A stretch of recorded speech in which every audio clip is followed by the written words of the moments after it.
Hi! In front of me is STK Life 9 and today I would like to show you how you can change theme of your keyboard on this smartphone. Firstly, access settings and scroll all the way down right away. Then choose System, Languages and Input, or Virtual Keyboard and Gboard.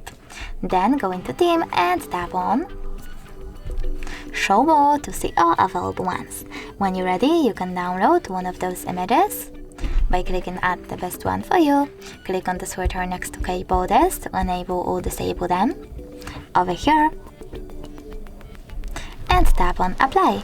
You can do the same with one of those colors. So now when I go back and try to access my keyboard, I can see that theme of it has changed.